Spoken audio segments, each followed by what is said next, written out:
Saudara, setelah menggeledah 12 lokasi dan menyita 74 kg emas serta uang dengan total ratusan miliar rupiah, Kortas Tipikor Polri menetapkan 2 tersangka atas dugaan kasus korupsi dan tindak pidana pencucian uang.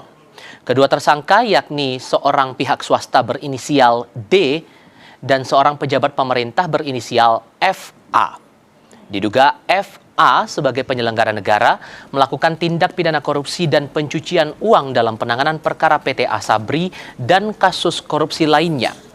Sebelumnya Kejaksaan Agung telah menggeledah atau dalam hal ini polisi, telah menggeledah 12 lokasi. Salah satu lokasi adalah rumah pribadi milik mantan Jampitsus Febri Adriansyah. Pengumuman tersangka tersebut disampaikan oleh Kepala Kortas Tipikor Polri, Irjen Toto Suharyanto, bersama dengan anggota Komisi 3 DPR RI dan PLT Jampitsus yang baru saja ditunjuk oleh Jaksa Agung, Rudi Margono. Kita telah melaksanakan gelar perkara dan berdasarkan gelar perkara, kita telah menetapkan 2 tersangka saat ini, yaitu Saudara DR yang telah diduga melakukan tindak pidana pencucian uang yang diduga berasal dari tindak pidana korupsi. Kita telah kenakan pasal 4 dan atau pasal 5, junto pasal 10 Undang-Undang 8 2010 atau pasal 607 ayat 1 huruf B dan huruf C di KUHP yang baru. Kemudian kita juga telah menetapkan Saudara FA dalam perkara dugaan tindak pidana korupsi dan atau tindak pidana pencucian uang dalam proses penanganan hukum oleh pegawai negeri atau oknum penyelenggara negara dalam perkara PT Asabri dan atau tindak pidana korupsi lainnya sebagaimana dimaksud pasal 12 huruf E kecil. Komisi Pemberantasan Korupsi atau KPK menyebut pihaknya tidak mengambil alih penanganan perkara dugaan 3 kasus korupsi besar yang kini sedang diusut oleh Polda Metro Jaya yang kemudian dilimpahkan kepada Kejaksaan Agung. Hal ini disampaikan Deputi Bidang Penindakan dan Eksekusi KPK Asep Guntur Rahayu. Asep menyebut keterlibatan KPK sebatas menjalankan fungsi koordinasi dan supervisi. Ia menegaskan pengambil alihan perkara oleh KPK hanya bisa dilakukan jika memenuhi kriteria yang diatur dalam pasal 10A Undang-Undang Nomor 19 Tahun 2019.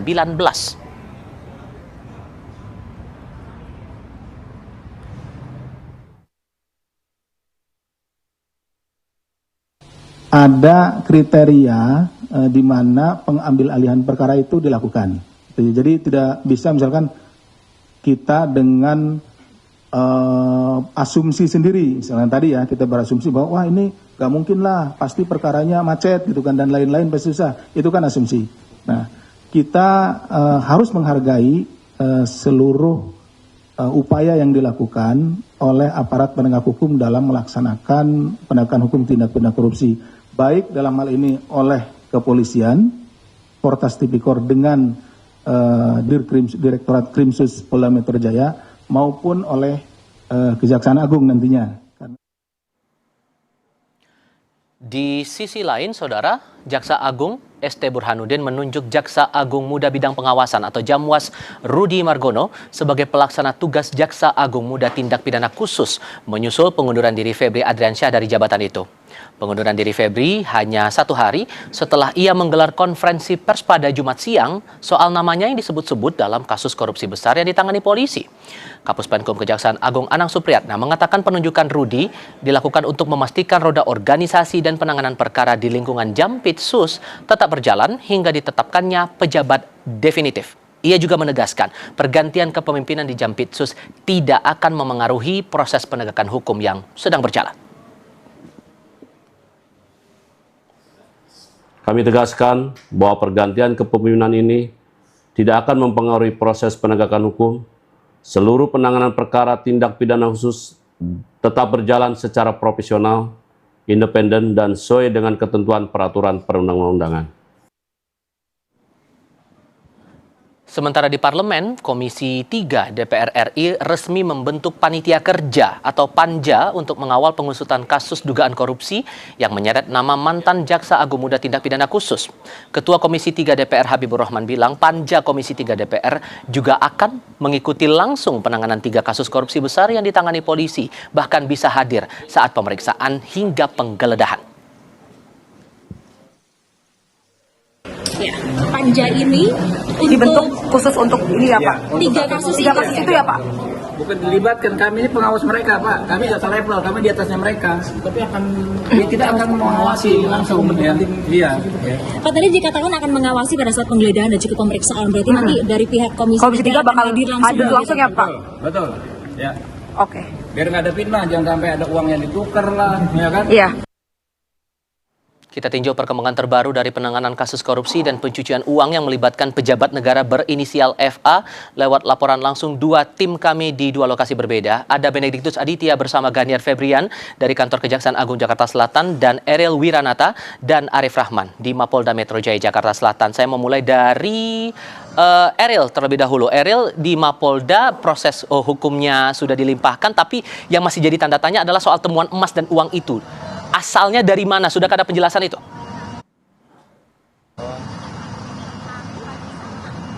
Ya, Tifal dan saudara, yang dimana memang hingga saat ini untuk di Polda Metro Jaya sendiri ini masih dalam pelimpahan berkas yang disebutkan seperti sebelumnya dari Kortas Tipikor bahwa nantinya dari berkas kasus yang telah menemukan 2 tersangka atas nama DA yang dimana ini merupakan sebagai pihak swasta yang melakukan tindak pidana cuci uang, lalu juga kemudian 1 dari penyelenggara negara atau oknum penyelenggara negara ini berinisial FA. Yang dimana nantinya ini akan dilakukan pelimpahan berkas terhadap dari kasus ini menuju ke arah Kejaksaan Agung, yang dimana jika kita melihat bahwa dari pelimpahan berkas tersebut nantinya akan melewati dari instansi penerima tersebut akan melakukan pemeriksaan terlebih dahulu, melakukan verifikasi ulang terkait dengan kelengkapan berkas, kemudian juga barang bukti dan juga status tersangka, yang dimana jika kita melihat bahwa dari barang bukti yang sudah ditemukan sebelumnya dari Kortas Tipikor Polri ini sendiri sudah melakukan penggeledahan terhadap belasan dari titik yang sudah digeledah pada beberapa waktu lalu, ditemukan dari 74 emas batangan dan juga ratusan miliar dengan nilai mata uang asing. Dan selain itu juga bahwa Tifal memang untuk di Polda Metro Jaya sendiri ini merupakan menjadi salah satu tempat dari tersangka berinisial DR yang dimana ini ditahan di rutan Polda, dan hingga malam hari ini masih belum terlihat adanya pergerakan di rutan Polda tersebut, yang dimana memang nantinya dari kasus ini akan dilimpahkan menuju ke arah Kejagung. Selain itu juga Tifal bahwa memang sebelumnya dari Kortas Tipikor sendiri ini sudah melewati dari pemeriksaan, yang dimana sebelumnya dilakukan pemeriksaan terhadap 15 saksi, kemudian juga melibatkan 2 ahli. Tentu saja pemeriksaan ini secara mendalam untuk menemukan dari bukti-bukti tersebut, yang dimana memang sebelumnya kita sempat melihat bahwa banyaknya dari bukti-bukti yang nantinya akan diserahkan kepada Kejaksaan Agung untuk melakukan pendalaman lebih lengkap terkait dengan kejelasan dari dugaan korupsi yang terjadi di beberapa titik tersebut. Tifal. Polisi juga kemarin sudah dalam konferensi pers sempat menegaskan lagi masih akan menelusuri lebih dalam soal temuan-temuan itu. Itu dari Mapolda. Sementara dari Kejaksaan Agung, Bene,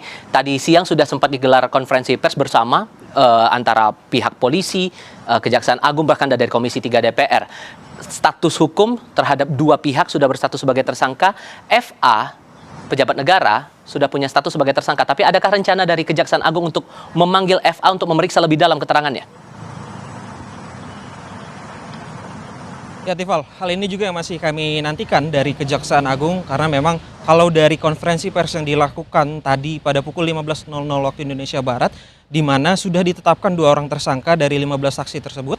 Yang pertama ini adalah pihak swasta yang berinisial DR, di mana DR ini diduga melakukan tindak pidana korupsi. Kemudian juga yang kedua adalah FA yang merupakan seorang penyelenggara negara. Tadi dikonfirmasi juga oleh Habibur Rahman, Ketua Komisi 3 DPR RI, bahwa F ini posisinya sebelumnya adalah mantan pejabat negara di lingkungan Kejaksaan Agung. Nah, hingga sampai saat ini memang kami masih menantikan apakah nantinya FA dalam waktu dekat ini juga akan dipanggil oleh Kejaksaan Agung, dalam hal ini adalah Jampitsus, karena kalau dari konferensi pers yang kami dengarkan tadi bahwa Kortas Tipikor ini sudah melimpahkan berkasnya kepada Jampitsus. Artinya nantinya ke depannya proses penyidikan akan berlangsung di bawah kendali Kejaksaan Agung, dalam hal ini Jampitsus yang sekarang dijabat oleh PLT baru, yakni Rudy Margono. Nah, secara latar belakang Tifal dan juga saudara, Rudy Margono sendiri juga merupakan Jaksa Agung Muda bidang pengawasan begitu ya, dan kemarin memang ditunjuk atau hari ini ditunjuk menggantikan FA yang merupakan Jampitsus begitu ya, sehingga hal ini juga yang masih kami nantikan. Kalau dari keterangan terbaru memang Rudy Margono berjanji akan berintegritas dalam mengerjakan berkas perkara yang dilimpahkan kepada Jampitsus ini. Begitu Tifal. Benediktus Aditya melaporkan dari Kejaksaan Agung, sementara sebelumnya sudah ada Eril Wiranata dari Mapolda Metro Jaya, keduanya di kawasan Jakarta Selatan. Teman-teman, terima kasih. Polisi menetapkan 2 nama tersangka dalam kasus korupsi dan pencucian uang setelah menyita 74 kg emas dan uang dengan nilai 476 miliar rupiah lebih dari sejumlah tempat yang jadi lokasi penggeledahan. Apakah tersangka ini merupakan aktor utama? Kami punya diskusinya sesaat lagi.